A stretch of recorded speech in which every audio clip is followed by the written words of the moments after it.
நஹ்மதுஹு வ நுஸல்லி அலா ரசூலிஹில் கரீம் அம்மா பாத்.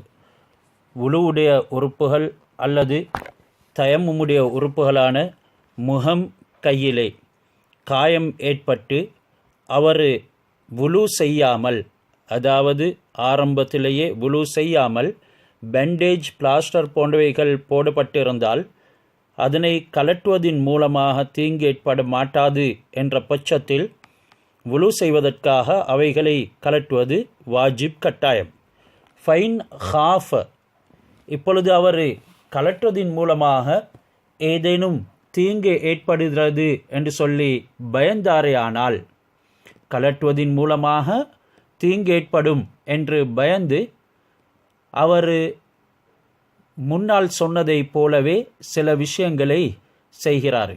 அதாவது இவர் வுலு எடுக்காமல் பேண்டேஜை போட்டுக்கொண்டு, ஆரம்பத்தில் வுலு எடுத்தவர் பேண்டேஜ் போட்டால் எதுவெல்லாம் செய்வாரோ, உதாரணமாக ஆரோக்கியமான இடம் வரைக்கும் அந்த பேண்டேஜ் இருக்கும் நிலைமையில் கழுவுறது, மேலும் காயத்துக்காக வேண்டி தயமும் ஒன்று செஞ்சு கொள்வது, பேண்டேஜின் மேலால் தண்ணீரினால் மசகு செய்கிறது போன்றவற்றை செய்தார் என்றால் அவர் பாவி ஆகிவிடுவார்.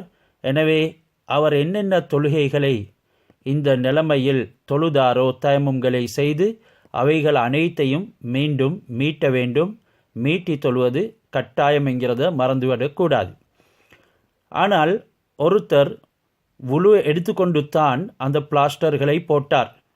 இப்பொழுது அந்த காயங்கள் வுலு உடைய உறுப்புகளில் இருந்தால், அதாவது தயமுடைய உறுப்பு முகம், கை அல்லாத வுலு உடைய உறுப்புகளில் இருந்தால் மீட்ட வேண்டிய அவசியம் கிடையாது. ஞாபகத்தில் வைத்து கொள்ள வேண்டும், எப்பொழுது மீட்ட வேண்டிய அவசியம் கிடையாது, தயமுடைய உறுப்பு அல்லாத வுலுவுடைய உறுப்புகளில் அவர் வுலு செய்த நிலைமையில் பேண்டேஜ் போட்டிருந்து தயமும் செய்து தொழுதிருந்தால் அந்த தொழுகையை மீட்ட வேண்டிய அவசியம் இல்லை. அப்படி வுலு செய்திருந்தாலும் கூட தயம்முடைய உறுப்புகளான முகம், கையிலே பேண்டேஜ் போட்டிருந்தால் அந்த தொழுகையை மீட்டியே ஆக வேண்டும்.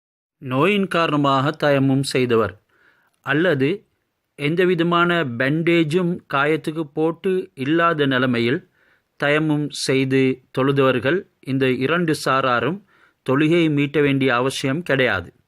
ஆனால் ஒருவருடைய காயத்தில் அதிகமாக இரத்தம் இருக்கிறது, இவர் இதனை கழுவுவதற்கு பயப்படுகிறார். அப்படியான நிலைமையில் தயமும் செஞ்சு தொழுதவர் கட்டாயம் தொழுகையை மீட்ட வேண்டும்.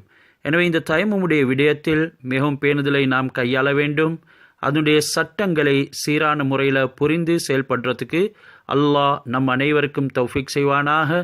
இந்த ஷாஃபி ஃபிக்ஹின் ஊடாக இந்த ஷாஃபி மதுஹபை பின்பற்றக்கூடியவர்கள் கட்டாயம் இந்த மஸ்அலாக்களை விளங்கியிருப்பது அவசியம் என்பதனை மறந்துவிடக்கூடாது.